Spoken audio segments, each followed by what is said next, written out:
నమస్కారం. మీ అందరికీ తెలుసు, కేసీఆర్ గారి శిష్యులుగా, కేసీఆర్ గారు తయారు చేసిన సైనికులుగా, కేసీఆర్ గారి కార్యకర్తలుగా ఉద్యమంలోంచే ఉద్భవించిన నాయకత్వం ఇవాళ బీఆర్ఎస్ పార్టీది. ఈ వేదిక మీద కూర్చున్న ప్రతి ఒక్కరూ, వెనకాల ఉన్న ప్రతి ఒక్కరు కూడా ఆనాడు రాష్ట్ర కేంద్ర ప్రభుత్వాలతో సుదీర్ఘంగా వారు ఎన్ని కేసులు పెట్టినా, ఎన్ని రకాలుగా భయపెట్టే ప్రయత్నం చేసినా భయపడకుండా, వెరవకుండా రాష్ట్రం కోసం పోరాటం చేసిన, రాజీ లేని పోరాటం చేసిన నాయకత్వం మా పార్టీది. రాష్ట్రం వచ్చింది, ఆ తర్వాత ప్రజలు ఆశీర్వదిస్తే మా పార్టీ అధికారంలోకి వచ్చింది, ప్రభుత్వం వచ్చింది. కేసీఆర్ గారి ఆశీర్వాదంతో నాకు మంత్రి పదవిలో పనిచేసే అవకాశం కూడా వచ్చింది. 10 ఏళ్ళు కేసీఆర్ గారి నాయకత్వంలో అనుక్షణం తెలంగాణ రాష్ట్రం కోసం, తెలంగాణ రాష్ట్ర అభివృద్ధి కోసం వివిధ హోదాల్లో పరిశ్రమల శాఖ మంత్రిగా, టెక్నాలజీ రంగానికి మంత్రిగా, అట్లాగే మున్సిపల్ వ్యవహారాల మంత్రిగా అనుక్షణం ప్రజల కోసం పనిచేశాం తప్ప, రాష్ట్రం కోసం పనిచేశాం తప్ప ఎన్నడూ కూడా తప్పుడు పనులు, పొరపాటును కూడా చేయలేదు.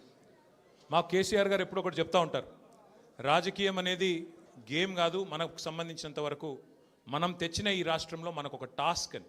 అంతే నిబద్ధతతో 10 ఏళ్ళు చాలా సిన్సియర్గా రాష్ట్రం కోసం పనిచేశాం.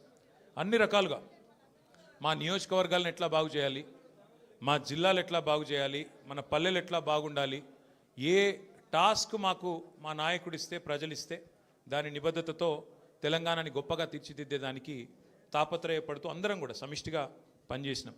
మేమెన్నడూ టైంపాస్ కార్యక్రమాలు చేయలేదు. ప్రత్యర్థుల కుటుంబాలను రాజకీయాల్లోకి లాగి, ప్రత్యర్థుల పిల్లల మీద బురద జల్లి, ప్రతిపక్షాల మీద కేసులు పెట్టి, ప్రతిపక్షాలను మరి కావాలని హరాస్మెంట్ చేసి ఆ టైప్లో టైంపాస్ పని చేయలేదు. మా నాయకుడి గొప్పతనం ఏంటంటే, ఇవ్వని వాగ్దానాలను కూడా నెరవేర్చిన నాయకుడు కేసీఆర్ గారు. మేనిఫెస్టోలో చెప్పని హామీలను, మేనిఫెస్టోలో ఇవ్వని వాగ్దానాలను కూడా నెరవేర్చిన నాయకుడు కేసీఆర్ గారు. ఒక రైతు బంధు అయితేనేమి, ఒక కళ్యాణ లక్ష్మి అయితేనేమి, ఒక కేసీఆర్ కిట్ అయితేనేమి, ఇట్లా చెప్పుకుంటూ పోతే 1, 2 కాదు, ఎన్నో కార్యక్రమాలు మేము మేనిఫెస్టోలో చెప్పలేదు.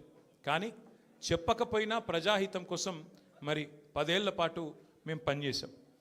ఇవాళ బాధ అనిపిస్తున్నది, ఎంక్వైరీలతో కాదు, ఎంక్వైరీలకు భయపడేటోడు ఎవడు లేడు, బాధపడేటోడు ఎవడు లేడు. కానీ ఇవాళ ఇంత కష్టపడి మరి కేసీఆర్ గారి నాయకత్వంలో ప్రజలు సాధించుకున్న ఈ రాష్ట్రంలోని పరిపాలన పిచ్చోడి చేతిలో రాయిలాగా మారిపోయింది.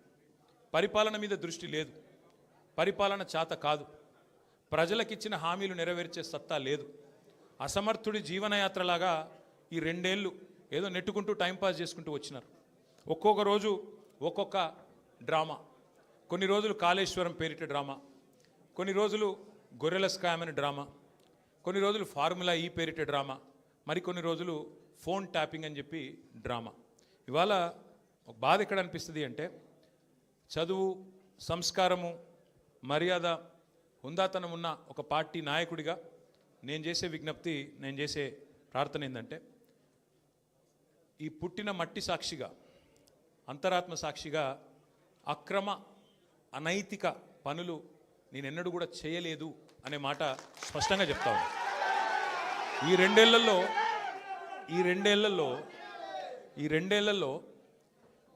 తీవ్రంగా, ఈ 2 ఏళ్లే కాదు, దాదాపు గత 7-8 ఏళ్ళుగా తీవ్రమైన క్యారెక్టర్ అసాసినేషన్ ఎఫర్ట్ నా మీద, వ్యక్తిత్వ హననం. అంటే ఒక కుక్కను చంపే ముందు పిచ్చి కుక్కను ముద్రేయాలని ప్రయత్నం చేస్తారు కదా, నేనేదో డ్రగ్స్ తీసుకుంటానని, నాకేదో హీరోయిన్లతో సంబంధాలు ఉన్నాయని, లేని దిక్కుమాలిన వార్తలు రాసి నన్ను క్షోభకు గురి చేయడమే కాకుండా నా కుటుంబ సభ్యుల్ని, నా పిల్లల్ని, నా వాళ్ళు అనుకునే వాళ్ళందరినీ విపరీతమైన క్షోభకు గురి చేశారు. అయినా కూడా ఎన్నడూ బాధపడలేదు, బయటకు వచ్చి వేరే వాళ్ళలాగా దొంగ ఏడుపులు ఏడవలేదు. నేను నిబద్ధతతో పనిచేసిన నాయకుని కాబట్టి ఎవరికి భయపడకుండా 2 ఏళ్ళుగా తలవంచకుండా పోరాటం చేస్తూ ఉన్నాం. ఇవాళ నేను ఏదో టెలిఫోన్ ట్యాపింగ్లో ఏదో విచారణ క్రమాన్ని పిలిచారు, బరాబర్ పోతాం, పోయి అడుగుతా. ఏమడుగుతా? ఏం తప్పు చేసింది మా ప్రభుత్వం అని అడుగుతా, ఎక్కడ తప్పు జరిగింది అని అడుగుతా. ఇవాళ వారు సమాధానాలు చెప్పాలి నాకు.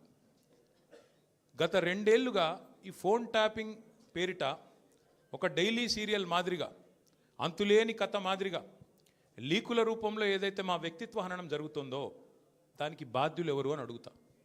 ఎవరో హీరోయిన్ల ఫోన్లు ట్యాప్ అయినాయని మీరే ఒక 2 నెలలు నడిపిస్తారు డ్రామా. పోలీసు వాళ్ళు, కాంగ్రెస్ పార్టీ వాళ్ళు మీరే లీకులు ఇస్తారు, మీరే రాయిస్తారు, మీరే మళ్ళీ మీదికెళ్ళి మా వ్యక్తిత్వాహనం చేసే ప్రయత్నం చేస్తారు. ఇక వీళ్ళని బెదిరించిందట, వాళ్ళని బెదిరించిందట అని మీరే రాపిస్తారు 2 నెలలు. మళ్ళీ 3వ నెలలో మీరే రాపిస్తారు. ఏ హీరోయిన్ల ఫోన్ ట్యాప్ కాలేదు, ఎవరిది కాలేదు, అంత బోగస్, ఇన్ని రోజులు మేము చెప్పిందంతా తూచ్ అని చెప్పి మళ్ళీ మీరే రాయిస్తారు.